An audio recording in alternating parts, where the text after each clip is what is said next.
ప్రత్యేక సంచికలో స్త్రీవాద పత్రిక భూమికలో స్త్రీల చరిత్ర అంటే ముందు మాట మనకు తెలియని మన చరిత్ర మొదటిసారి ప్రచురణ తెలుగులో 1986లో జరిగింది. స్త్రీల ఉద్యమం దేశమంతటా అనేక ప్రశ్నలను లేవదీస్తూ నూతన సిద్ధాంతాల్ని రూపొందించే ప్రయత్నాలు జరుగుతున్న సందర్భంలో ఈ పుస్తక ప్రచురణ జరిగింది.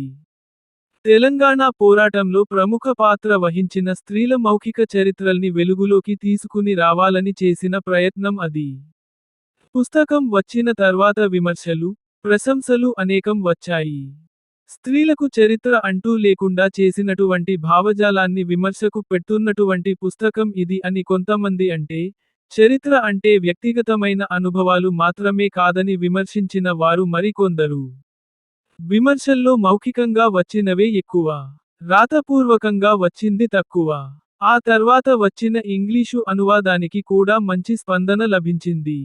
గత 2 దశాబ్దాలుగా ఎన్నో సందర్భాలలో ఈ పుస్తకం చర్చకు వచ్చిన మాట మాత్రం నిజం. ఇప్పుడు ఈ పుస్తకాన్ని పునర్ముద్రించడానికి కాపీలు కావాలని, దొరకడం లేదని చాలామంది అడగడం కారణం. అంతేకాదు, పుస్తకం వచ్చిన 2 దశాబ్దాల తరువాత ఆ పుస్తకాన్ని ఏ విధంగా అర్థం చేసుకోవాల్సి ఉంటుంది అనే ప్రశ్న వేసుకుంటే, ఆ పుస్తకంపై వచ్చిన విమర్శలు, ప్రశంసలు, ప్రశ్నలు గత కొద్ది సంవత్సరాలుగా వస్తున్న ఉద్యమాలు, అవి లేవనెత్తుతున్న ప్రశ్నలు, వీటన్నిటినీ ప్రస్తావిస్తూ అప్పటి మా అవగాహన గురించి కొన్ని మాటలు చెప్పాలని భావిస్తున్నాం. ఈ పుస్తకం గురించి వచ్చిన కొన్ని అభిప్రాయాలను మీ ముందుంచుతున్నాం. మనకు తెలియని మన చరిత్ర పుస్తకం వచ్చిన కొత్తలో జరిగిన చర్చ పరిమితమైనదే. అయితే, ఆ తర్వాత జరిగిన పరిణామాలకు ఈ పుస్తకం పరోక్షంగా సహాయకారిగా పనిచేసింది. ఈ పుస్తకంలో పోరాట మహిళల జీవన దృశ్యాలు చోటు చేసుకున్నాయి. ఈ ప్రేరణతో ఆ తర్వాత జరిగిన పోరాటాల్లో దాగిన సత్యాల్ని వెలికితీసే ప్రయత్నాన్ని ఎవరైనా చేయాలి. పుస్తకంలో విశ్లేషణ గురించి మరొక అభిప్రాయం. ఈ పుస్తకంలోని ఇంటర్వ్యూలలో అన్ని ప్రాంతాల స్త్రీల అవగాహనలు అగుపిస్తాయి. ప్రతి దాన్ని విశ్లేషించే ప్రయత్నం చేయకపోవటం నిజానికి మంచిదే. ఇంటర్వ్యూలో ప్రాధాన్యత, పాలిటిక్సు కు కేంద్ర బిందువు అవుతుంది. ఆ విధంగా చుట్టూ ఉన్న సందర్భాలతో జోడించని, వైయక్తికత, అనుభవాలు, పాలిటిక్సు, అర్థాన్ని మార్చకపోవటమే గాక, ఉదారవాద సిద్ధాంతానికి చెందిన వ్యక్తిగతం గానే మిగిలిపోతాయి. అటువంటి అవగాహనే పెట్టుబడిదారీ విధానానికి ప్రాతిపదిక అయింది. అనుభవాన్ని ఒక రాజకీయ దృక్పథంతో అర్థం చేసుకోకపోయినట్లయితే అవి సమాజంతో సంబంధంలేని విషయాలుగా, వ్యక్తి వికాసానికి గాని, వెనుకబడడానికి గాని కారణాలవుతాయనే అవగాహనకు దారితీస్తుంది. ఉదాహరణకు వ్యక్తి తన మేధస్సు, తన శ్రమ ద్వారానే తన ఆశయాలను పూర్తి చేసుకుంటాడని అర్థం చేసుకున్నట్లయితే సమాజంలో వ్యక్తికుండే స్థానం, పౌర సమాజంలో వ్యక్తి అనుభవాలు, సంస్థలతో సంబంధాలు ఏ విధంగా వైయక్తికత ను నిర్మిస్తాయో అర్థం చేసుకోవడం సాధ్యం కాదు. ఆంటోనియో గ్రాంసీ చెప్పినట్లుగా పౌర సమాజ రాజకీయాలు, వ్యక్తి దైనందిన జీవిత రాజకీయాలు రెండూ ముడిపడి ఉంటాయి. వైయక్తికత అనేది ఆ కోణంలోంచి అర్థం చేసుకోవాలి. వైయక్తికత అనేది సమాజంలో వ్యక్తిస్థానం, పౌర సమాజ సంస్థలైనటువంటి కుటుంబం, విద్యాసంస్థలు, మత సంస్థలతో ప్రచార సాధనాలు వంటి సంస్థలు వాటితో వ్యక్తికుండే సంబంధాలపైన ఆధారపడి ఉంటాయి.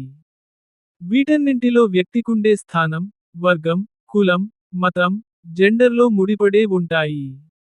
వైయక్తికతను అనుభవం, రాజకీయ దృక్పథంతో విశ్లేషించడం వల్ల హక్కులు, సమానత్వంకై వస్తున్నటువంటి పోరాటాలపై అవగాహన పెంచుకోగలుగుతాం. అనుభవం గురించి జరిగిన చర్చ ఒక అంశం అయితే, ప్రాతినిధ్యం గురించి జరిగిన చర్చ రెండవది. స్త్రీ శక్తి సంఘటన గ్రంథకర్తలు మధ్య తరగతి చెందిన స్త్రీలుగా అధిక శాతం నిరక్షరాస్యులైన రైతాంగ స్త్రీలకు ఏ విధంగా ప్రాతినిధ్యం వహిస్తారు అనే ప్రశ్న కూడా ఉత్పన్నమైంది. స్త్రీల వైయక్తికత గురించి మాకున్న అవగాహనలో లోపించిన అంశం ప్రధానంగా కుల సమస్య గురించినది. పుస్తకం రాసిన సమయంలో కుల సమస్య, దళిత ప్రశ్నల గురించి ఇప్పుడున్న అవగాహన అప్పట్లో లేదు. అంతేకాదు, పట్టణ ప్రాంతాల నుంచి వచ్చిన మధ్య తరగతి స్త్రీలు కొంతైనా చదువుకున్న వాళ్ళు, గ్రామాల నుంచి అధిక సంఖ్యలో వచ్చిన దళిత స్త్రీలు, ముస్లిం స్త్రీల వైయక్తికతలో తేడాలకు ప్రాధాన్యం ఇవ్వలేదు. దళిత, మైనారిటీ, గిరిజన, స్త్రీ, వర్గ సమస్యలన్నింటినీ కూడా ఒకదానితో ఒకటి ముడిపడి ఉన్న అంశాలుగా పునర్విశ్లేషించాల్సిన అవసరం ప్రస్తుతం మన ముందుంది. మనకు తెలియని మన చరిత్ర. స్త్రీవాద పత్రిక భూమికలో అడవిలో పిడుగుచాకలి ఐలమ్మ పాలకుర్తి. స్త్రీల చరిత్ర అంటే స్త్రీల చరిత్ర అనే ప్రశ్న గురించి ఆలోచించటం మొదలుపెడితే అది చిన్నప్పుడు చదువుకున్న చరిత్ర పాఠాల వరకు వెళ్తుందనేది మన ఆలోచనల్నే సరిదిద్దే అనుభవం అవుతుంది. తాజ్మహల్ కట్టడానికి షాజహాన్ను ప్రేరేపించిన ముంతాజ్మహల్ సౌందర్యం, తన భర్త సామ్రాజ్యాన్ని నిలబెట్టడానికి పోరాటం చేసిన ఝాన్సీ లక్ష్మీబాయి శౌర్యం మన జ్ఞాపకాల మీద చెరగని ముద్ర వేశాయి. చరిత్ర పుటల్లోకెక్కిన స్త్రీలు అటు గొప్ప పురుషుల ప్రేమకు పాత్రులైన వాళ్లైనా కావాలి లేదా ఎదురైన సమస్యల మూలంగా తప్పనిసరై మగవాళ్ల రంగాల్లో ప్రవేశించిన వాళ్లైనా కావాలి. ఈ విధమైన చరిత్ర స్త్రీలను అంచుల్లోకి నెట్టివేయటమే కాకుండా మగ ప్రపంచంలో వాళ్లను కల్పితాలుగా చిత్రించింది. ఒక్కసారిగా మనకు కలిగిన ఈ గుర్తింపుకు స్త్రీల ఉద్యమం తోడవటంతో స్త్రీల చరిత్ర ఈ రోజున ఈ స్థితికి ఎదిగింది. వాస్తవంగా, తటస్థంగా ఉందన్న చరిత్రలో కూడా ఎక్కువ భాగం స్త్రీల జీవితాలు, వాళ్ల కృషి ఒక పద్ధతిగా మరుగున ఉంచబడినాయి. చాలా వరకు ఇది సంప్రదాయ రాజకీయ చరిత్ర విషయంలో ఎంత నిజమో సాంఘిక చరిత్రలో కూడా అంతే నిజం. కాబట్టి స్త్రీల చరిత్ర అంటే ఈ పద్ధతిని సరిదిద్దడమే. గతాన్ని పదిలం చేసుకోవడమే కాదు, దాని లక్ష్యం రాజకీయ పరమైనది. అది మన సంస్కృతిలో, మన పాండిత్యంలో జీర్ణించుకొని ఉన్న పక్షపాత వైఖరుల మూలంగా చరిత్ర స్త్రీల ఉనికిని వక్రంగా చిత్రించినా, అసలు నామరూపాలు లేకుండా చేసినా, స్త్రీకి చరిత్ర ఉన్నది అని నొక్కి చెప్తుంది. చాలా వరకు ఇటువంటి కృషి విశ్వవిద్యాలయాల పరిధి బయటనో, అంచుల్లోనో ఓజీరిది వీలిరి జరిగింది. ఈ చరిత్రల్ని వెతికి తిరిగి రాసుకోవటంలో మనం ఎదగటానికి, గతాన్ని తిరిగి స్వంతం చేసుకోవటానికి, ప్రతిఘటన తిరుగుబాటు సంప్రదాయాల్ని గర్వంగా చెప్పుకోవటానికి అవకాశం ఏర్పడుతుంది. చరిత్రంటూ లేకపోతే వర్తమానం దరిద్రమైపోతుంది. మార్పు అంటకుండా భవిష్యత్తు శిథిలమవుతుంది. యూరపు, అమెరికా దేశాల్లోని స్త్రీల చరిత్రలో మొట్టమొదట జరిగిన పని అంతా నష్టపరిహారం ఒకటి ఓపెనింగ్ బ్రాకెట్ హాలంతా పులిలి చీలిదీరి విసిలిజీగి చేసే ప్రయత్న ఫలితమే. ఆ ప్రయత్నం ప్రధాన ఉద్దేశం చరిత్రలో గొప్ప పురుషుల ప్రక్కన ఆ చరిత్ర మర్చిపోయిన గొప్ప స్త్రీలను వెతికి కనుక్కొని నిలబెట్టాలని చరిత్రకారులు ఈ విషయంలో ఒక మేరకు విజయం సాధించారనే చెప్పాలి. జీవితానికి సంబంధించిన ప్రతి అంశంలోనూ, ప్రతి రంగంలోనూ వాళ్ల జీవితాలు, వాళ్ల ఉనికి, వాళ్ల కృషి మరుగున పడిపోయిన వందలాది స్త్రీలు దీనివల్ల బయటపడ్డారు. అయితే మొదట్లో ఈ చరిత్ర ఇంకా గొప్ప, ప్రత్యేకత గల్గిన స్త్రీల చరిత్రగానే ఉండిపోయిందనే విషయానికి మాత్రం గుర్తింపుకు రాలేదు. ఉదాహరణకి, తెలంగాణ పోరాటంలో కూడా ఇదే పద్ధతిలో నష్టపరిహారం చేయాలనే ఉద్దేశంతో మేం మొదలుపెట్టి ఉంటే, ఉద్యమంలో పేరు తెచ్చుకున్న కొద్దిమందినే గుర్తించి, కలిసి మాట్లాడటం జరిగేది. వాళ్ల పరాక్రమాన్ని, పోరాటకర్తలుగా వాళ్ల విశిష్టతను, వాళ్ల సృజనాత్మక శక్తిని, ఒక్కమాటలో చెప్పాలంటే, మగవాళ్లతో సమానంగా వాళ్ల స్థానాన్ని పొందటానికి చేసే ప్రయత్నాల్ని మాత్రమే రికార్డు చేసేవాళ్లం. అయితే ఇటువంటి ప్రయత్నాలకు విలువలేదని కాదు. కాని, నష్టపరిహారం చరిత్ర మనకందించిన విమర్శన తగినంత రాడికల్గా లేదని కనిపిస్తూనే ఉంది. దాని మూలంగా స్త్రీలకు కూడా కొంత స్థానం కల్పించాలని సంప్రదాయ చరిత్ర మీద ఒత్తిడి తీసుకురాగలగటం జరిగింది. అయినా, మన సంస్కృతిలో పాతుకుపోయిన పక్షపాత ధోరణులు, రాజకీయ దృక్పథాలు, అన్ని రంగాల్లోనూ స్త్రీలను బయటే ఉంచాలనే ఎత్తుగడలు ఇవన్నీ కూడా కంటికి కనపడకుండా, ప్రశ్నించడానికి వీలులేకుండా ఉండటంతో అవి అట్లాగే స్థిరంగా ఉండిపోయినాయి. నష్టపరిహార చరిత్ర దృష్ట్యా, చరిత్రలో స్త్రీలు కనిపించకపోవటం ఒక చిన్న లోపం మాత్రమే. కొంచెం విశాల హృదయం, పట్టుదల ఉంటే ఈ లోపాన్ని సరిదిద్దొచ్చు. ఈ దృక్పథంతో, చరిత్రలో స్త్రీలు కనిపించటం అనేది జరక్కపోగా అణచివేతలోని రాజకీయాలు సహితం మరుగున ఉంచబడ్డాయి. అయితే శ్రామిక చరిత్ర ఉబిలిలితిజీ కరిరీసిలిజీగి, సాంఘి చరిత్ర ఐలిబిరిబిజి నీరిరీసిలిజీగి, పాత రాజకీయ చరిత్రకెట్లయితే తోకలు కావో, స్త్రీల చరిత్ర కూడా ప్రస్తుతమున్న ప్రధాన చరిత్ర ఖబిరిదీరీసిజీలిబిలి కరిరీసిలిజీగి కూతోక కాదని అర్థమవుతుంది. మన దేశంలో స్త్రీల చరిత్ర కొంచెం వేరే పద్ధతిలో ఎదిగింది. స్త్రీల చరిత్రలని చెప్పుకోదగ్గ వాటి పట్ల మొదట్లో జరిగిన కృషి అంతా సహకార చరిత్ర ఓపెనింగ్ బ్రాకెట్ హాలంతా పులిదీసిజిరిలి తిసిలిజీగి కరిరీసిలిజీగి మాత్రమే అనవచ్చు. అటువంటి సహకార చరిత్రల్లో ప్రాముఖ్యత ఇవ్వబడే విషయాలు నష్టపరిహార చరిత్ర కంటే కొంచెం వేరుగా ఉంటాయి. అంతకుముందు గొప్పాడవాళ్లు సాధించిన విషయాల్ని మాత్రమే రాస్తే, ఇప్పుడు సాంఘిక సంస్కరణ ఉద్యమం లేదా సత్యాగ్రహం లాంటి ఉద్యమాల్లో స్త్రీల పాత్ర ఎటువంటిది, ఎంతవరకు అని వివరించి, దాని స్వభావాన్ని అంచనా వేసేంతవరకు ఎదిగింది. స్త్రీలు వ్యక్తులుగాను మొత్తంగాను ఉద్యమానికే విధంగా తోడ్పడ్డారు, వాళ్లకు అందులో ఎటువంటి స్థానం లభించింది అనేవి ఇప్పుడడుగుతున్న ప్రశ్నలు. కొన్నిసార్లు ఆ ఉద్యమంలో ఆడవాళ్లు ఏ విధంగా అణచివేయబడ్డారు అనే ప్రశ్న కూడా వినిపిస్తూ ఉంటుంది. ఇటువంటి సహకార చరిత్ర ఎక్కువగా ఆడవాళ్ల పాత్రను ఘనంగా పొగుడుతుంది. ప్రస్తుతం ఇది మన ఆత్మవిశ్వాసాన్ని పెంచటానికి బాగా ఉపయోగపడుతుంది. కానీ ఇందులో ఒక ప్రమాదం లేకపోలేదు. ఈ సహకార చరిత్ర కూడా ప్రధానంగా తటస్థంగా ఉంటుందే కాని విమర్శనాత్మకంగా ఉండదు. పరిశీలిస్తున్న ఉద్యమం, స్త్రీల చరిత్రకు దాని ప్రాధాన్యత రెంటిని ఈ చరిత్ర ప్రశ్నించే ప్రసక్తి ఉండదు. స్త్రీల ప్రమేయం లేకుండా ఉండే ఉద్యమానికి వాళ్లే విధంగా తోడ్పడుతున్నారన్న విషయాన్ని మాత్రమే అది గుర్తిస్తుంది. అంతేకాదు, వాళ్ల సహకారాన్ని పరిశీలించటం, అంచనా వేయటంలో కూడా స్త్రీలకది ఏ విధంగా ఉపయోగపడిందనే విషయానికి వదిలేసి ఉద్యమానికి వాళ్లే విధంగా పడ్డారని మాత్రమే అర్థం చేసుకోవటం జరుగుతుంది. విమర్శనాత్మకంగా లేని సహకార చరిత్రకు రేణు చక్రవర్తి రాసిన భారత మహిళా ఉద్యమంలో కమ్యూనిస్టులు 1940 నుండి 1950 న్యూఢిల్లీ ph-1980 అనే పుస్తకం కంటే మంచి ఉదాహరణ ఇంకొకటి ఉండదు. మనకు ఎక్కడా దొరకని అరుదైన సమాచారానికి, స్త్రీలు స్వయంగా వివరించిన విషయాలకు ఈ పుస్తకం ఒక నిధి. తెలంగాణ ఉద్యమం గురించి రాసిన భాగంలో మళ్లీ మళ్లీ మనకు వినిపించే వాక్యం, వాళ్ల మగవాళ్లతో భుజం భజం కలిపి స్త్రీలు రజాకార్లను, నిజాం పోలీసుల్ని, తర్వాత భారత సైన్యాన్ని ఎట్లా ఎదిరించిపోతారు, ఒక పెద్ద పోరాట నుండి ఇంకొక పెద్ద పోరాటానికి కదులుతూ రచయిత్రి మనకు ముసలివాళ్లు, స్త్రీలు, పిల్లలు, మగవాళ్లకి రాళ్లే విధంగా అందించారో, లారీల్ని చుట్టుముట్టి వాళ్ల మగవాళ్లని విడుదల చేసేంత వరకు వాటికి కదలకుండా ఎట్లా అడ్డుపడ్డారో, వాళ్ల మగవాళ్ల వెనక ఎట్లా నిలబడగలిగారో, స్వరాజ్యం, ఆరుట్ల కమల తుపాకులతో సహితం ఏ విధంగా పోరాడారో వివరిస్తుంది. ఇందులో మగవాళ్లు ప్రధానం అని, వాళ్ల పని మనకొక ఆదర్శం అనే గుర్తింపుకు తిరుగులేదు.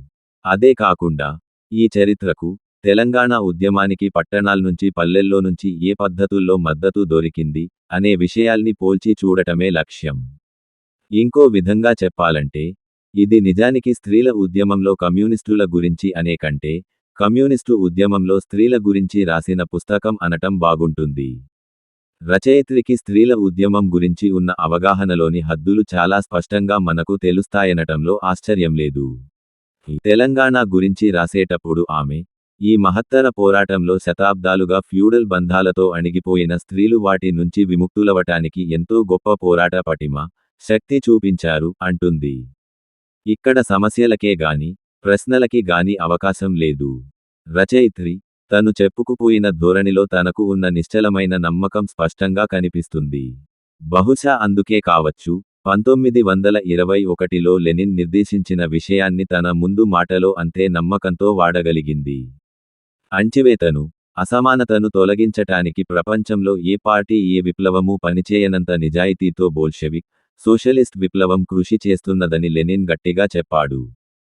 కాని విప్లవం అంటే స్త్రీలకు పరిమాణంలోనే కాకుండా, స్వభావంలో కూడా మార్పు తీసుకువచ్చేది అనే చైతన్యం ఇటు రేణు చక్రవర్తిలోనూ, అటు లెనిన్లోనూ కనపడదు.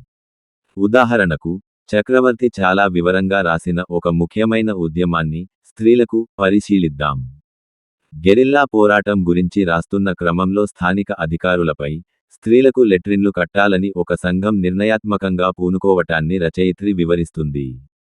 ఈ సమస్య స్త్రీలనెలా కదిలించింది, సంఘాన్ని స్త్రీలకెంత దగ్గరగా తీసుకొచ్చింది, అన్నికంటే చాలా విజయవంతమైన ఉద్యమంగా ఎట్లా రూపొందింది, రచయిత్రి ఒప్పుకున్నట్టు కనిపిస్తుంది. కాని, మహిళా కార్యకర్తలు అంత ముఖ్యం కాని చిన్న స్థానిక సమస్యల్ని ఏ విధంగా తీసుకున్నారనే దానికి ఈ సంఘటనను ఒక ఉదాహరణగా మాత్రమే రచయిత్రి గుర్తిస్తుంది. దీన్ని ఒక ముఖ్య విషయంగా గుర్తించకపోవటం అట్లా ఉంచి, కనీసం స్త్రీల అణచివేతకు వ్యతిరేకంగా పోరాడ్డానికి కొత్త సమస్యలు, కొత్త పోరాట పద్ధతులు, వాటికున్న అవకాశాల గురించి రచయిత్రిలో చైతన్యం ఉన్నట్టు మనకెక్కడా కనిపించదు. ఈ చరిత్రలో కూడా పితృస్వామ్య విలువలు మనని వెంటాడుతూనే ఉంటాయి. అవే రేణు చక్రవర్తి చరిత్రకు కూడా పునాదులైనై. అయితే స్త్రీల చరిత్రకు కావలసిన విజ్ఞానపు పునర్కేంద్రీకరణ, జీలిబీలిదీశిలిజీరిదీవీలితి దిదీలిగీజిలిఖివీలి ఇంతవరకు మనం సృష్టించుకోలేదు. కాని నిజానికి ఈ రోజు స్త్రీలు వ్యక్తులుగా కాక, ఒక గ్రూపుగా గుర్తించబడుతున్నారన్న విషయానికి, అటువంటి చరిత్రల్లో వివిధ వర్గాలకు చెందిన స్త్రీలు ఉద్యమాల్లోని వివిధ కార్యక్రమాల్లో ఏ విధంగా పాల్గొంటున్నారో వివరించే పద్ధతిలో ఒక కొత్త చైతన్యం, ఈ రెండు స్త్రీల చరిత్ర రాయటం, నీరిరిసిలిజీరిలివిజీబిచీనిగి లో ఒక ముఖ్యమైన ముందడుగు. తెలంగాణ ప్రజల పోరాట చరిత్రలో సుందరయ్య స్త్రీల గురించి రాసిన అధ్యాయం కూడా సహకార చరిత్రకొక మంచి ఉదాహరణ. ఉద్యమంలో స్త్రీల గురించి ఉన్న చరిత్రలన్నింటిలోకి చాలా జాగ్రత్తగా వివరణ ఇచ్చిన చరిత్ర ఇది. మనం ఆశించినట్టుగానే ఇందులో స్త్రీల పటిమ, నిస్వార్థం, దళాల్లోనూ, నిర్మాణ రంగంలోనూ ముఖ్యమైన పాత్ర వహించటంలోనూ స్త్రీలు చూపిన పరాక్రమం ఇవన్నీ వివరంగా రాయబడ్డాయి. ఆశ్రయం ఇవ్వటంలో వీళ్లు చూపించిన ధైర్యం గురించి, నిర్బంధాన్నెదిరించి పోరాటానికి జీవితాల్నంకితం చేయడం గురించి, వాళ్ల మగవాళ్లకు సహకరిస్తూ పార్టీలోకి వచ్చినవాళ్ల గురించి, ప్రతిఘటన ఉద్యమంలో పాల్గొన్న వందలాది స్త్రీల గురించి ఆయన వివరిస్తాడు. మృతవీరుల వివరాల్లో చెరచబడి, చంపబడిన 20 మంది స్త్రీల పేర్లు ఆయన జతపరిచాడు. అయితే ఈ పుస్తకంలో స్త్రీల గురించిన వివరాలన్నీ ఉన్నాయనటానికి వీలులేదు. అట్లా రాస్తున్నానని ఆయన చెప్పుకోనూ లేదు. స్త్రీలు ఉద్యమంలో ఎంతవరకు, ఏ విధంగా పనిచేయగలిగారనే భావం మొదటిసారి ఈ పుస్తకంతో మనకర్థమవుతుంది. కాని ఒక్క వివరణ గురించే కాకుండా, దాన్ని ఏ పద్ధతిలో రచయిత చెప్పాడనేది కూడా ముఖ్యం. తన తోటి పోరాటయోధుల గురించి ఆయన అభిమానంతో, గర్వంతో మాట్లాడటం మన దృష్టిని తప్పించుకోలేదు. అయితే సుందరయ్య రాసినదే సవ్యమైన స్త్రీల చరిత్ర అని అంచనా వేయటం సరైనది కాదు. కాని ఆయన రాసిన దానిలో ఒక విమర్శనతో కూడిన అంశం ఉండడం మనం గమనించాలి. ఇక్కడ స్త్రీల పాత్ర గురించి అదేపనిగా పొగడటం కాకుండా, స్త్రీలకున్న ప్రత్యేక ఇబ్బందుల్ని పార్టీ ఎదుర్కోలేకపోయిందనే చైతన్యం కూడా మనకనిపిస్తుంది. మేం ఇంటర్వ్యూ చేసిన ఎంతో మంది ఇతర నాయకులలాగా కాకుండా, స్త్రీలు పార్టీకి చేసిన సవాల్ను పార్టీ ఏ విధంగా ఎదుర్కోలేదనే చైతన్యం కలిగి ఉండటం, దానికి పశ్చాత్తాపపడటం కూడా సుందరయ్యలో మనకనిపిస్తుంది. ఉదాహరణకి ఆయన చెప్పిన ఈ మాటలు చూద్దాం. స్త్రీలు దళాల్లో చేరడానికి వస్తున్నప్పుడు వాళ్లని మహిళా సంఘాలుగా ఎందుకు తయారు చేయలేదని మేం దళాల్ని అడిగితే, చాలామంది పిల్లల తల్లులవడం మూలంగా సంఘాలు సరిగ్గా పనిచేయవనే భావం వాళ్లు వెలిబుచ్చారు అని చెప్తాడు. ఈ సాకు ఎంత బలహీనమైందో, మనకెంత అసంతృప్తిని కలిగించిందో సుందరయ్యకు అంతే అసంతృప్తిని కలిగించిందనేది వాస్తవం. అయితే ఆయన కూడా పిల్లల సమస్య, పిల్లలు పుట్టటం సమస్యల్ని ఒక విమర్శనాత్మక పద్ధతిలో అర్థం చేసుకోకుండా చాలా తేలిగ్గా స్త్రీల సమస్యగా తోసేశాడు. సుందరయ్య రాసిన అధ్యాయంలో, ఒక పేద రైతు కుటుంబం నుంచి వచ్చి, 1950లో దళాల్లో చేరి, ఎంతో ఉత్సాహంతో, చొరవతో, పార్టీ ఇచ్చిన కార్యక్రమాల్ని సమర్థతతో నిర్వహించిన నర్సమ్మ అనే స్త్రీ పార్టీకి రాసిన ఉత్తరాన్ని జత చేశాడు. ఆమె తన పద్ధతిలోనే చాలా మామూలుగా తన అభిప్రాయాల్ని వ్యక్తం చేసింది. పార్టీపైన ఆమెకు గొప్ప నమ్మకం.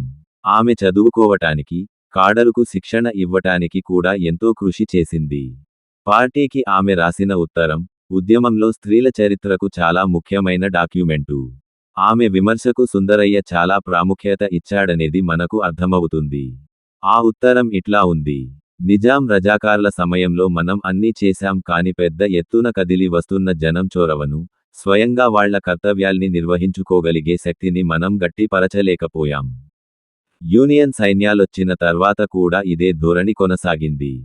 కాని మనం దాన్ని, నిర్బంధం మూలంగా జనం కదల్లేకపోతున్నారని, అందుకని జనం పాల్గొనకపోయినా మనమే ఆ పనులు నిర్వహించాలని సమర్థించుకున్నాం. మీరు కాడర్లకు సరైన శిక్షణ ఇవ్వాలి. అది ఇంక కొంత ఆలస్యానికి దారితీసినా ఫవాలేదు.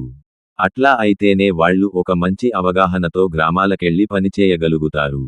ముఖ్యంగా శత్రువుల నుండి ఎట్లా తప్పించుకోవాలనేది నేర్పించాలి. కాడర్లకు రక్షణ ఇవ్వటం గురించి సరైన ముందాలోచన, జాగ్రత్తలు చేయటం లేదు. మాకు అర్థమయ్యేట్టుగా ఉండే పుస్తకాలివ్వాలి. అటువంటి పుస్తకాల్ని వెతికి కనుక్కోవటానికి ఇంకా శ్రమపడాలి. ఆ తర్వాత నర్సమ్మ ఇట్లా అంటుంది. మా ఆడవాళ్లని ఇంకా పాతభావాలతో, తక్కువ వాళ్లంగానే చూస్తున్నారు. మా తరపున ఏ చిన్న పొరపాటైనా, నాయకులు మా మీద పెద్ద దాడి చేస్తారు. అది వెంటనే విపరీతమైన నిందలకు, బహిరంగంగా కథలు చెప్పుకోవటానికి దారి తీస్తుంది. మాకు సరైన సహకారం ఇచ్చి మమ్మల్ని అభివృద్ధి చెయ్యాలే కాని మమ్మల్ని అవమానించకూడదు. మేం కొంచెం స్వేచ్ఛ చూపిస్తే చాలు, మమ్మల్ని అనుమానంతో చూస్తారు. మీరు శత్రువుల మీద చేసే గెరిల్లా దాడుల్లో స్త్రీలనెందుకు రానివ్వరు? పోరాటం మధ్యలో కూడా రాజకీయ జ్ఞానానికి, ప్రజాస్వామ్య పద్ధతులకు ప్రాముఖ్యత ఇవ్వాలన్న అవసరం గురించి ఒకవైపు, స్త్రీలని అణచిపెట్టటానికి ప్రదర్శించే ద్వంద్వ విలువల గురించి ఒక్కొక్కవైపు నర్సమ్మ చేసిన సూచనలు చాలా విలువైనవి. పార్టీ కఠినమైన నిర్ణయాలు తీసుకున్నట్టుగా కూడా సుందరయ్య అంగీకరిస్తాడు. కామ్రేడ్ పద్మ, తన భర్త అడవుల్లోకి వెళ్ళటానికి, అంటే తను కూడా రహస్యంగా పోవటానికి అనుకూలంగా ఉండేట్టు, తన పాపని ఎవరికైనా ఇచ్చేయాలని పార్టీ నిర్ణయించింది. దీని గురించి సుందరయ్య ఇట్లా రాశాడు. ఈ నిర్ణయం చేసిన తర్వాత ఎప్పుడూ నేను తప్పు చేసినట్లు ఫీలయ్యేవాణ్ణి. నేను పద్మను, పిల్లల్ని ఇంకెక్కడైనా తీసుకెళ్ళి ఉంచి, ఆమె భర్త తిరిగొచ్చిన తర్వాత కలిసి ఉండేట్టు చేయగలిగేవాణ్ణేమో. ఆ సమయంలో విముక్తి అయ్యేవరకు కొనసాగించే దీర్ఘకాల పోరాటం గురించే ఆలోచించాం. శక్తి ఉన్నవాళ్లు ఉద్యోగాల్లో ఇతరత్రా జీవనాధారం చూసుకొని ఉండిపోతారు. అయినా విప్లవం కోసం వీలైనంత చేస్తూనే ఉంటారు. అండాకారం పాయింట్. కాని ఇది జరిగిన సంవత్సరంలోనే తెలంగాణ పోరాట విరమణ జరిగింది. ఆ విషయానికి నా మనసులో ఎప్పుడూ రగులుతూనే ఉంది. ఇక్కడ మనకు ముఖ్యంగా కనిపించేది, కుటుంబాన్ని విడదీసి తల్లిదండ్రుల దగ్గర్నుంచి పిల్లల్ని వేరుచేశాననే సెంటిమెంటుతో బాధ. కాని అసలు పిల్లలు అనే సమస్యకు పరిష్కారం సరిగ్గా ఆలోచించలేదు. నిజానికి, సెక్సువాలిటీకి, పిల్లలు పుట్టటానికి సంబంధించిన సమస్యలు కూడా సుందరయ్య రాసిన విషయంలో మరీ లేనిలోతుల్ని చూసే ప్రయత్నం చేస్తున్నామని అనుకున్నా ఫవాలేదు.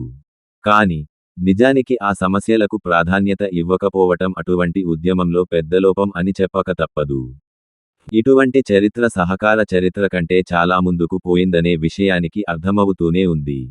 కాని ఇంతకు ముందే చెప్పినట్టు, మనం చేసే పరిశీలనలో ఉద్యమానికి ఒక ప్రత్యేక స్థానం ఉండడమే కాకుండా, అది ఒక స్థిరమైన, పాజిటివిస్ట్, రెండు భారాన్ని కూడా సంతరించుకుంటుంది. ఉద్యమాన్ని ఒక బాహ్య విషయంగా చూడటమే తప్ప, ఒక మానవ సంఘటనగా అర్థం చేసుకోవటం జరగదు. చరిత్రను సృష్టిస్తున్నవాళ్లుగా, ఉద్యమానికి ఒక రూపునిచ్చే వాళ్లుగా కాకుండా, స్త్రీలు ఉద్యమానికెట్లా దోహదం చేస్తున్నారని మాత్రమే ఇప్పటివరకు చూశాం.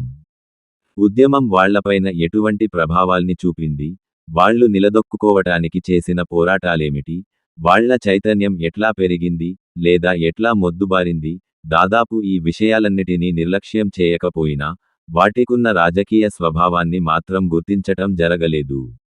ఇంతకు ముందు పార్టీకున్న ప్రధాన లక్ష్యాలు, స్త్రీలు పడ్డ బాధల గురించి నర్సమ్మ చాలా సూక్ష్మంగా చేసిన విమర్శలు చూశాం. సుందరయ్య పుస్తకంలో ఉద్యమంలోలాగే ఈ విమర్శల్ని గురించి రాసి వాటికి గుర్తింపునిచ్చినా, ఉద్యమాన్ని అంచనా వేయటంలో మాత్రం వాటిని వినియోగించలేదు. దీనితో, పార్టీలో స్త్రీకాడరు భావాలు, వాళ్ల అభివృద్ధి గురించి అర్థం చేసుకునే అవకాశం దొరుకుతుందని నేను ఇంత పెద్ద లేఖని ఇక్కడ పెడుతున్నానని సుందరయ్య రాశాడు. అట్లా రాయడంలో స్త్రీల గొప్పతనాన్ని చాటుతున్న ఒక పితృభావమే మనక్కనిపిస్తుంది. వీణ బాగా వాయించగలదనో, క్లాసులో ఫస్టు వస్తుందనో చెప్పటానికి దీనికి పెద్ద తేడా లేదు. కామ్రేడ్ పద్మ సమస్య అంటే పిల్లల సమస్య ఉద్యమానికున్న పెద్ద సమస్యల్లో ఒకటైనప్పటికీ, చర్చల్లో మాత్రం కుటుంబ సంతోషాన్ని ఒక నైతిక సమస్యగా పలచన చేయటం, తప్పు చేసినట్టు భావించటం కనిపిస్తుంది. స్త్రీల గురించి ఉద్యమానికే శ్రద్ధ ఉండి ఉంటే దాన్ని ఒక రాజకీయ సమస్యగా తీసుకోవాలని గుర్తించే విశ్లేషణ ఎక్కడా కనిపించదు. ఇటువంటి మంచి అవగాహన కూడా పితృభావాల చాటునబడి సరిగా చర్చకు రాకపోతే, ఉద్యమం వాళ్లని ఉపయోగించుకొని, తర్వాత పక్కకి తోసేసిందని స్త్రీలు చాలాసార్లు బాధపడటం కొంచెం కూడా ఆశ్చర్యాన్ని కలిగించదు. స్త్రీల గురించి ఎంత గర్వంగా చెప్పుకున్నా, ఆడవాళ్లంటే, సమస్యలే అనే భావం అంతటా వ్యక్తమవుతూనే ఉంది. ఆ సమస్యను రాజకీయం చేయనంతవరకు, దాని ప్రతి అంశాన్ని ప్రతికోణం నుంచి ఎదుర్కోనంతవరకు, మిగతా సమస్యలలాగే అది కూడా ఒక ఇబ్బందికరమైన విషయంగా మిగిలిపోతుంది. దానితో పాటుగా, సమస్యని పట్టించుకోకపోతే అదే రూపుమాసిపోతుందిలే అనే బలమైన కోరిక బయటికి చెప్పకపోయినా వ్యక్తమవుతూనే ఉంటుంది. ప్రతిరోజూ జరిగే విషయాల్లో స్త్రీలని తీసిపారేసినట్టు చూసే సంఘటనల్ని స్త్రీలందరూ అనుభవించే ఉన్నారు. మనసుల్ని కొద్దిగా నమిలేసే ఆ అనుభవాల్ని స్త్రీలెవరైనా గుర్తిస్తారు. పైన చెప్పినట్టు సమస్య అదే పోతుందిలే అనే ఆశ, మాటల రూపంలో కంటే ఈ చిన్న సంఘటనల్లో ఎక్కువ బయటపడుతుంది. ఈ పుస్తకంలోని జీవిత కథల్లో కనిపించే స్త్రీల విశ్వప్రయత్నాలు కొద్ది మార్పును కూడా తీసుకురాలేకపోయాయని గుర్తిస్తే, ఫలితంగా ఆ స్త్రీలకేమైందని ఆలోచిస్తే ముచ్చెమటలు పోస్తాయి. అది ఒట్టి మనోబలమే అంటుంది ప్రమీలాతాయి. వచ్చిన స్త్రీలందరూ అదే మనోబలంతో నిబ్బరంగా పనిచేశారని నిలదొక్కుకున్నారని అర్థం చేసుకున్నప్పుడు నోటమాట రాకుండా అయిపోతుంది. పైకి చూడటానికి మా ప్రయత్నం కూడా సహకార చరిత్రలాగే కనిపిస్తుంది. తెలంగాణ పోరాటంలో పాల్గొన్న స్త్రీలెవ్వరు, వాళ్లేం చేశారు, వాళ్ల అనుభవాలేమిటి, పోరాటం ఆపినప్పుడు వాళ్లేమైపోయారు అని మనం ఇప్పుడడుగుతున్నాం. అయినా ఇందులో ఒక ముఖ్యమైన తేడా ఉంది. దృక్పథాల్లో, విషయాన్ని అర్థం చేసుకునే పద్ధతుల్లో పూర్తి మార్పు ఉంది. స్త్రీలను కేంద్రంగా చూసే దృక్పథం వైపు ఈ పరిశీలన తరలించబడ్డది. స్త్రీల దృష్టితో చూస్తే, వాళ్లు నిర్దేశించిన విలువలతో పరిశీలిస్తే చరిత్ర ఎట్లా ఉంటుంది, అసలు ఈ ఉద్యమం వాళ్లకేమిటి, వాళ్ల అనుభవాలేమిటని మనం అడుగుతున్నాం. ఈ ప్రయత్నానికి కొత్త సిద్ధాంతాలు, కొత్త విభాగాలు మాత్రమే కాదు. దానికి కొత్త పునాదుల్ని ఏర్పరచటం, పరిశోధనకు కావలసిన కొత్త సాధనాల్ని తయారు చేయడం కూడా అవసరం. మనకు కొంతవరకు డాక్యుమెంట్ చేయబడ్డ ఆధారాలున్నాయి. అవి వార్తాపత్రికల్లో, పార్టీ డాక్యుమెంటుల్లో, పోలీసు రికార్డుల్లో అనుకోకుండా దొరికే విషయాలు. ఇవేవి కూడా మనకు కావలసిన స్త్రీల చరిత్రకు తగినంత న్యాయం చేకూర్చవు. అయితే, స్త్రీలు అనుభవించిన గతాన్ని తిరిగి సృష్టించగలిగే, వాళ్ల సజీవస్వరాలు మనకున్నాయి. ఉద్యమంలో చురుకైన పాత్ర వహించిన స్త్రీలు మనకున్నారు. సంప్రదాయ చరిత్రలు ఇంతవరకు పట్టించుకోకుండా నిర్లక్ష్యం చేసిన విషయాలు, వీళ్లు చెప్పిన అనుభవాల్లో మనక్కనిపిస్తాయి. వాళ్ల సమస్యల్ని ఏ అవగాహనతో చూశారు, వాటికే విధంగా స్పందించారు, ఏ విధంగా పోరాడారు అనే వాటిని మనం ఈ రోజు అర్థం చేసుకోగలుగుతున్నాం. మా ప్రయత్నంలో చరిత్ర స్త్రీల గురించి మాట్లాడదు. స్త్రీలతోటే మాట్లాడిస్తుంది. మేం శ్రోతలుగా మాకున్న తొందరలను, ఆతృతల్ని తాత్కాలికంగా పక్కకి పెట్టి వాళ్లు చెప్పింది వినటం నేర్చుకున్నాం. మేం అడగటం కన్నా వాళ్లు చెప్పటానికి ఎక్కువ ప్రాముఖ్యతనిచ్చాం. వాళ్ల జీవితాల గురించి వినటం మూలంగా మెల్లిగా ఆ ఉద్యమం స్త్రీలకెటువంటి ఉనికినిచ్చింది, వాళ్లెటువంటి బాధలకు, ఎంత ఒంటరితనానికి గురైంది, వాళ్ల ధైర్యం, చొరవ, తెలివితేటలు, సమయస్ఫూర్తి, వాళ్ల జీవితాల్లోని గొప్ప సృజనాత్మక శక్తి, ఇవన్నీ గ్రహించగలిగే శక్తి మాకు ఏర్పడింది. ఇంతవరకెన్నడూ వాళ్ల జీవిత కథల్ని వినిపించని వాళ్లతో ఆ కథల్ని చెప్పమని అడగటం కంటే సులభమైన పని ఏముంటుందని అనిపించొచ్చు. కాని, ఆ విధంగా ఏవో లోతుల్నుంచి మాట్లాడటానికి ఎంతో ధైర్యం కావాలని మనం మరచిపోకూడదు. మేం ఇంటర్వ్యూ చేసిన స్త్రీలందరూ అంతకు ముందు ఏ పరిశీలనకు బయటపడని కొన్ని అనుభవాల్ని కూడా వ్యక్తం చేయటానికి సందేహించకుండా తమ వ్యక్తిగత జీవితాల్ని మాముందుంచారు.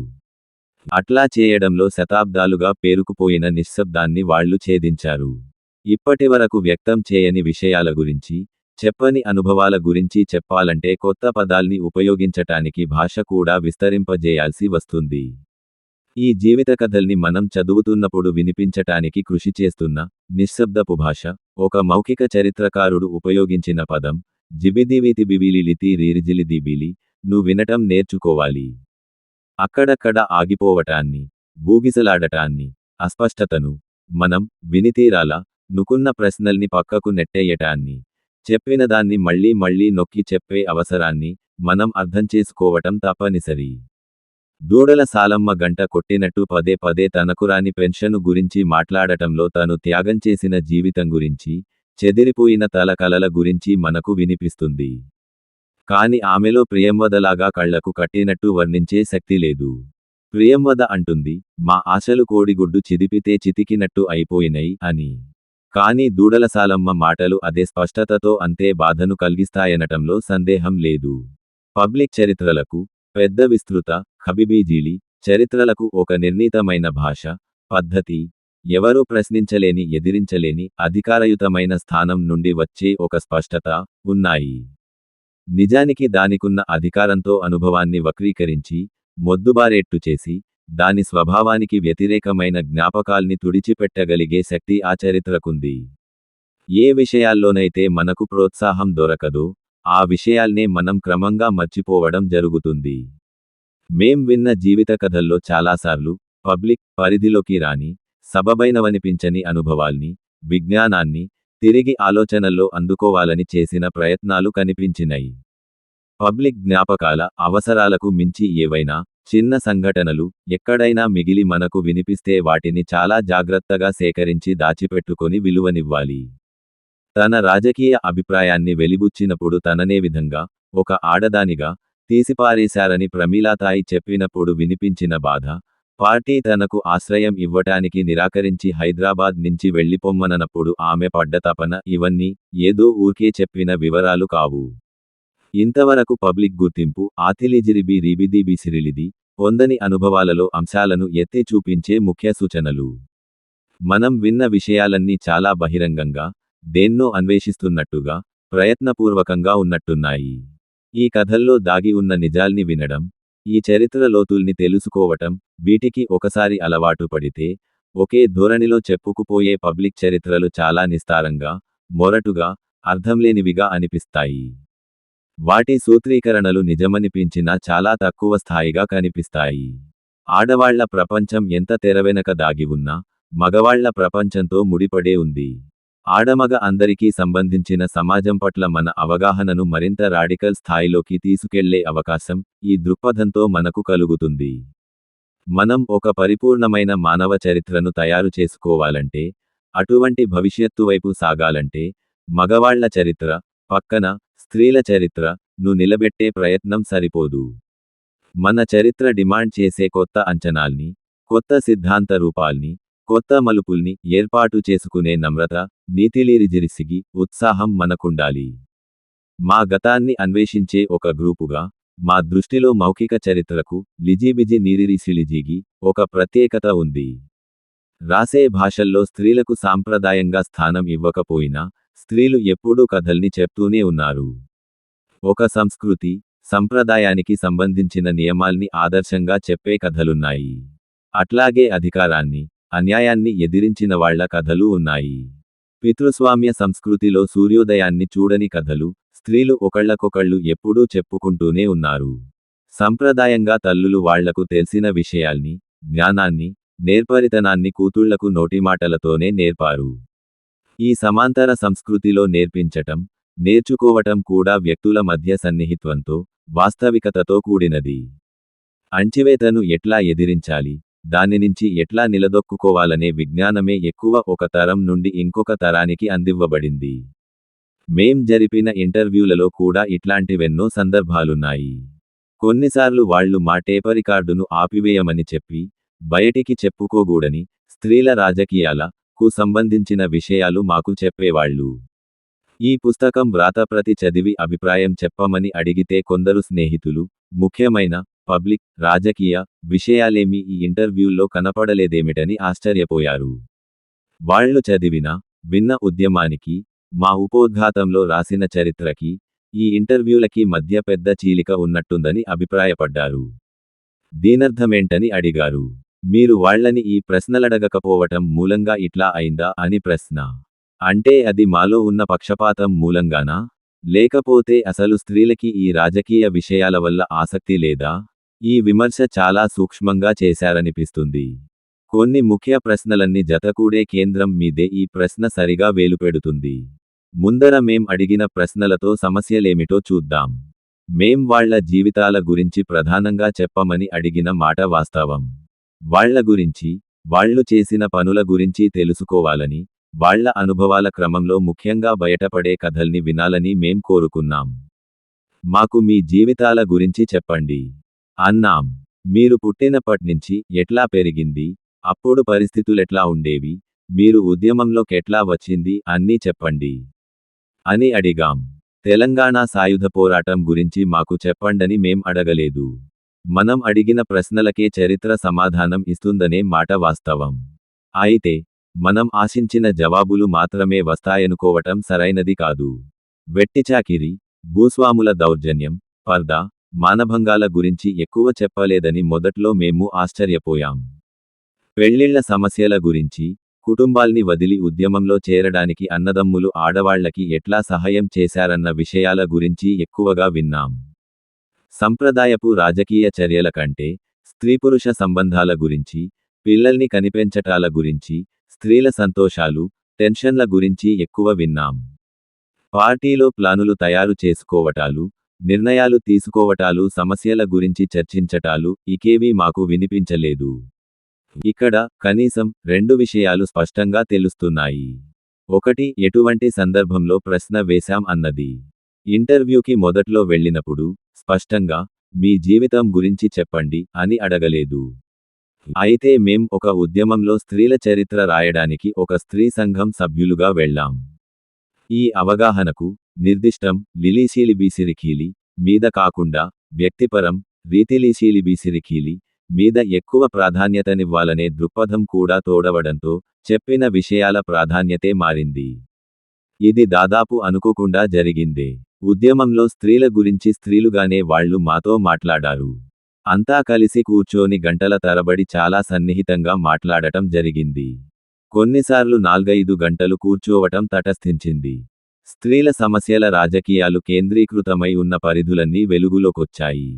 అంటే కుటుంబం, వ్యక్తిగత జీవితం, సెక్సువాలిటీల మీద జరిగే పోలీసింగ్, పిల్లల్ని కనటం, పెంచటం, ఇతర స్త్రీలతో పురుషులతో సంబంధాలు, కుటుంబం నుంచి, స్త్రీత్వం నుంచి బయటపడటానికి సమంజసమైన, న్యాయసమ్మతమైన, జిలివిరిసిరిలిబిసిలి ఆశ్రయం చూపించిన ఉద్యమం ఇంకా ఇట్లాంటివి ఎన్నో విషయాలు ఇంటర్వ్యూల్లో బయటపడ్డాయి. బయటి పబ్లిక్ రాజకీయాల గురించి స్త్రీలకేమీ పట్టలేదని అనుకోవటం కష్టం. మిగతా వాళ్లతో మాట్లాడినప్పుడు కూడా పోరాటం ఉధృతంగా ఉన్నప్పుడు రాజకీయ సమస్యలపై కంటే పోరాట పద్ధతుల మీదే ఎక్కువ దృష్టి ఉంచినట్టు కనిపిస్తుంది. స్త్రీల ప్రయత్నాల్ని వాళ్ల కృషిని పూర్తిగా ఆక్రమించుకున్న సమాంతర ప్రపంచం ఆబిజిబిజిజిలిజి జీలిబిజిలి ఒకటుందని ఇంటర్వ్యూల్లో చాలా స్పష్టంగా తేలుస్తుంది. అప్పటి రాజకీయ అవగాహనా పరిధికి బయట ఉన్న ప్రపంచం అది. అందువల్లే ఒక నిశితమైన, విమర్శనాత్మకమైన దృక్పథం లేకుండా స్త్రీలు ఒంటరిగానే ఆ ప్రపంచంలో అవస్థలు పడాల్సి వచ్చింది. ప్రియంవద అంటుంది, మేం ఒట్టి వ్యక్తులమే అని. ఈ విషయమే మిగతా జీవితాల్లోనూ కనిపిస్తుంది. పబ్లిక్ పోరాటాన్ని అంటిపెట్టుకొనున్న ఇంతవరకు గుర్తింపుకురాని ప్రైవేటు పోరాటాల రెండింతల భారాన్ని స్త్రీలు మోశారు. ఈనాటికి పార్టీ ఆర్గనైజేషన్లలో కంటికి కనిపించేది, కనిపించనిది 2 పోరాటాల సమస్య చాలా వరకు ఉంది. ఏదేమైనా ఇట్లా చెప్పటంలో నాయకత్వం సభ్యులుగా ఎన్నుకున్న స్త్రీలకు ఉద్యమం కలగజేసిన అవకాశాల ప్రాముఖ్యత నుంచి ఏమాత్రం పక్కదారి పట్టించడం మా ఉద్దేశం కాదు. ఇది మనని ప్రైవేటు పోరాటం గురించిన ఇంకొక అంశంలోకి తీసుకొని వెళ్తుంది. ఆ విషయానికి చివరి మాటలో చర్చించాం. ఈ రోజు సోషలిస్ట్ ఫెమినిజం సిద్ధాంతం, ఆచరణ సూచిస్తున్నట్టు ప్రైవేట్ మీద మనం దృష్టిని కేంద్రీకరిస్తే స్త్రీలని అణచివేసే నిర్మాణ స్వరూపాలే కాకుండా ఫ్యూడలిజం, పెట్టుబడిదారీ విధానాల స్వరూపాలు కూడా సజీవంగా కొనసాగటానికి ఆధారాలేమిటని అర్థం చేసుకునే అవకాశం కలుగుతుంది. ఇది విలువ సూత్రం ఉబిగిలితి కీబిజితిలి గురించిన చర్చల కంటే ఎంత జ్ఞానాన్నిచ్చేదైనా సరే ఉపయోగకరం. ఇక్కడ మనం ఒక అడుగు ముందుకెళ్ళొచ్చు. మనం సోషలిజంని అట్టడుగు నుంచి అర్థం చేసుకోవటానికి ప్రయత్నిస్తే మన అవగాహన ఇంకా లోతుగా స్పష్టంగా ఉంటుంది. అట్లా అట్టడుగు నుంచి చూడటం అంటే సోషలిజంలోని రహస్య భాషల్ని, అందులోని నిశ్శబ్దాల్ని, అది స్పష్టంగా బయటపెట్టని విలువల్ని, దానిలోని ముఖ్య కేంద్ర స్థానాల్ని, మనం గ్రహించగలిగే దాని శైలిలోని అపస్వరాల్ని, బహుశా అది పెంచి పోషించే అవసరాలు, కోరికల్ని, దానికి ఆధారమైన భయం, ఆశ ల మూలాన్ని, వీటన్నింటినీ అర్థం చేసుకోవటం అన్నమాట. ఇవన్నీ మనం ఇరుక్కుపోయిన ఫ్యూడల్ మూసల్లో నుంచి ఎంతవరకు బయటపడగలిగాయి? స్త్రీ సమస్య అనే ప్రశ్నతోటి రాజకీయ అవగాహనా పరిధి విశాలమవటమే కాకుండా మారిపోవడం కూడా జరుగుతుంది. మౌఖిక చరిత్ర ఓపెనింగ్ బ్రాకెట్ 0 జీబీజీ కరిరీసిలిజిగి అంటే స్త్రీల చరిత్రకి, ప్రజల చరిత్రకి చాలా ముఖ్యమైన ఆధారం అని రుజువైనప్పటికీ, దానికున్న కొన్ని ఖచ్చితమైన పరిమితుల్ని మనం మరిచిపోకూడదు. ఒక అనుభవం గురించి కానీ, జ్ఞాపకం గురించి గాని జీవిత చరిత్ర గురించి కానీ చెప్పటం చాలా సహజంగా ఉంటుందని భావిస్తాం. అట్లా చెప్పటం దైనందిన జీవితానికి సంబంధించినదే కానీ ఈ ఊహా సిద్ధాంతానికి, కథల రూపాలకి సంబంధించినది కాదు, అని అనుకుంటాం. కానీ జీవిత చరిత్రలు రికార్డు చేసుకునే వాళ్ళందరూ తొందరలోనే గ్రహించే విషయానికి సైద్ధాంతిక పద్ధతులు వడబోయకుండా అటు జ్ఞాపకం గాని ఇటు అనుభవం గాని మిగిలుండదు, అని. మన సంస్కృతి ఒప్పుకునే విషయాలే మనం చాలా వరకు గుర్తుంచుకుంటాం. మనం ఎక్కడో మన మనసుల్లో దాచి ఉంచుకున్న జ్ఞాపకాలు కూడా సాంఘికంగా వెలివేయబడతాయనుకున్నవే. మన జీవితాల్ని ఒక పద్ధతిలో అర్థం చేసుకొని, బయటికి చేపటానికి ఉపయోగించే, ఈ కథలకు, నిగూఢంగా ఉండే కొన్ని సాంప్రదాయాలు, ఆదర్శాలు ఒక రూపాన్నిస్తాయి. కమలమ్మ చరిత్ర చదివితే ఈ సమస్య చాలా స్పష్టంగా కనపడుతుంది.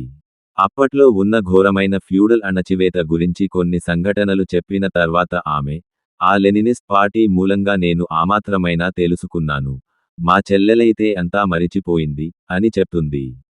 ఆమె జ్ఞాపకాల్ని నిర్ణయించిన సిద్ధాంత వడబోత గురించి ఆమెకు తెలుసు. అట్లాగే ఆ జ్ఞాపకాలకి ప్రతికూలమైన మరొక జ్ఞాపకాన్ని బయటకు తవ్వితీసి, పరిశీలించగలిగే తన విమర్శనాత్మక శక్తి గురించి ఆమెకు తెలుసు. 16వ ఏటనే ప్రపంచంలో ఉన్న కొద్ది కాలినడక వైద్యులలో ఒకతైన అచ్చమాంబని చూద్దాం. ఆమెకు చదువు కూడా సరిగా వచ్చేది కాదు. కాని జబ్బుల్ని నయం చేయటం, గాయాల్ని శుభ్రంచేసి కుట్లువేసి కట్టుకట్టడం, దొరికిన మాంసంతో కూరగాయలతో వంట చేయటం, చుట్టుప్రక్కల గ్రామాల్లో వైద్య అవసరాల్ని చూసుకోవటం, ఇవన్నీ చేసేది. తను నేర్చుకున్న వైద్యం, నిర్వహణా విజ్ఞానంతో ఒక ఆరోగ్య మంత్రిత్వశాఖకి సరిపోయే సమాచారాన్ని తయారుచేసి ఒక నమూనాని అందివ్వగలిగేది. అయినా ఆమె జీవితకథలో చాలా భాగం ఎలుగుబంట్లు, సింహాలు, దాడి చేయటం తప్పించుకోవటాల గురించే ఉంది. తాను సంపాదించిన విజ్ఞానం కంటే ఉన్న తిండిని సరిగ్గా ఎట్లా పంచిపెట్టాలనే తపనకి ఎక్కువ ప్రాధాన్యతనిచ్చినట్టుంది. ఈ సమస్యను మనం ఎదుర్కోక తప్పదు. ఒక అధికారయుత రికార్డులే కాకుండా, స్త్రీలు కూడా వాళ్ళు చేసిన పనిని అదేపనిగా తక్కువ చేసి విలువలేనిదిగా చేయటం జరిగితే మనం వాళ్ల పనిని ఎట్లా అంచనా వేస్తాం? మార్క్సిజానికి అనుభవం అనే ప్రశ్న ఎప్పుడూ కంటకంగానే ఉంటూ వచ్చింది. మార్క్సిజం ప్రధానంగా సాంఘిక సంబంధాల మొత్తం స్వరూపాన్ని విమర్శనాత్మకంగా పరిశీలిస్తుంది. అయితే అనుభవమనేది బాహ్యంగా పనిచేస్తున్న ఎన్నో శక్తులను పక్కకు పెట్టి ఒక వ్యక్తిగత దృష్టికి ప్రాముఖ్యతనిస్తుంది, అని విమర్శకులు వాదిస్తారు. అది ఒక విషయానికి విశ్లేషణ ఇచ్చే చోట ఆ విషయాన్ని పూర్తిగా వివరిస్తుంది. కాని, దాని సిద్ధాంతరూపాన్ని మాత్రం అది గుర్తించదు. అయితే ఒకటి మాత్రం నిజం. అనుభవం చాలా సజీవంగా, ఉన్నతంగా, చెప్పదలచుకున్న విషయాన్ని చక్కగా వ్యక్తం చేయగలిగే శక్తి కలిగి ఉంటుందనటంలో ఏమాత్రం సందేహం లేదు. ఎంత తీక్షణమైన విశ్లేషణ అయినా దాని ముందు పనికిరాదు. చివరగా అణచివేతకు, దోపిడీకి గురయ్యేవాళ్ల ఏ అనుభవాలైతే సిద్ధాంతాల్లోకి పూర్తిగా ఇమడలేదో ఆ అనుభవాలే కార్యాచరణకు, మార్పుకు దోహదం అవుతాయి. సిద్ధాంతపరమైన సందర్భంలోనే మనకు ఓరల్ టెస్టిమోనీలు తటస్థిస్తాయనే విషయానికి మనమెప్పుడూ గుర్తుంచుకోవాలి. కాని ఆ మౌఖిక చరిత్రలాగే, ఆ సందర్భం నిర్ణయించటం కూడా ఒకే క్రమపద్ధతిలో జరగదు. చెప్తున్న విషయానికి ధాటితో పోలుస్తూ మధ్యలో ఎదురయ్యే తటపటాయింపులు, నిశ్శబ్దాలు, దాటేయడాలు ఇవన్నీ గమనించటం నేర్చుకుంటే, ఇంతకు ముందే చెప్పినట్టుగా వాళ్ళు ప్రశ్నించే పద్ధతి, వాళ్ల తటపటాయింపు, వివరణలివ్వటాన్ని పూర్తిగా తిరస్కరించటం, మనకు స్పష్టంగా అర్థమవుతాయి. ఇంకో విధంగా చెప్పాలంటే కథలేం చెప్తున్నాయనే దాని మీదే కాకుండా, ఏం బయటపెడుతున్నాయనే దానిమీద కూడా మన దృష్టి కేంద్రీకరించాలి. అంతేకాదు, ఇంతకుముందు గుర్తింపబడని అనుభవాల్ని మనకు వినిపించి వాటి అంతరార్థాల్ని వెతికే, రాజకీయంగా, సిద్ధాంతపరంగా సాధించిన అవకాశాన్ని ఈ చరిత్ర కలిగిస్తుంది. ఈ చరిత్ర రాయడం మాకు, సాంప్రదాయ చరిత్రలు రాసే పద్ధతి, నిరిరీసిలిజిరిలివిజిబిచీనిగి, దాని పరిమితులు తెలుసుకోవటంలోనే కాక, మన పరిశోధనల పునర్కేంద్రీకరణ మూలంగా ఏర్పడ్డ అవకాశాల్ని అన్వేషించే కొత్త పద్ధతుల్ని కూడా నేర్పింది. ఇప్పుడు రాస్తున్న చరిత్రే ఒక సబ్గ్రూప్ చరిత్రగా మారొచ్చన్న విషయానికి ఈ ప్రశ్న గురించి ఆలోచిస్తుంటే బోధపడుతుంది. 1. నష్టపరిహారం ఇప్పటివరకు చరిత్రలో స్త్రీలు కనిపించలేదు, కాబట్టి వాళ్ళ గురించి ఎక్కడైనా తెచ్చిపెట్టాలి అనే ధోరణి. 2. పాజిటివిజం ఇది ఒక భౌతికవాద దృక్పథం. సమాజంలో భౌతిక జీవితానికి ఉండే ప్రాముఖ్యతను అంగీకరిస్తుంది. అయితే వివిధ సామాజిక రంగాల మధ్య ఉండే ప్రతిచర్య ను విస్మరిస్తుంది. భౌతిక జీవితానికి మానవుల ఆలోచనలకు, ఆచరణకు ఉండే పరస్పర ప్రతిచర్యను విస్మరిస్తుంది. మార్పును, పరిణామక్రమాన్ని విస్మరిస్తుంది. అన్ని విషయాలను విడివిడిగా ఇతర విషయాలతోగాని, చారిత్రక క్రమంతోగాని, మానవ ఆచరణతో గాని ప్రమేయం లేకుండా సర్వస్వతంత్రమైన పునాది మీద నిలబెట్టి అధ్యయనం చేస్తుంది. మా ఛానల్ని లైక్ చేయండి మరియు సబ్స్క్రైబ్ చేయండి. ఈ వీడియో మీకు నచ్చితే షేర్ చేయండి. Like and subscribe our channel. Share this video if you like it. https://www.youtube.com/@myBCs33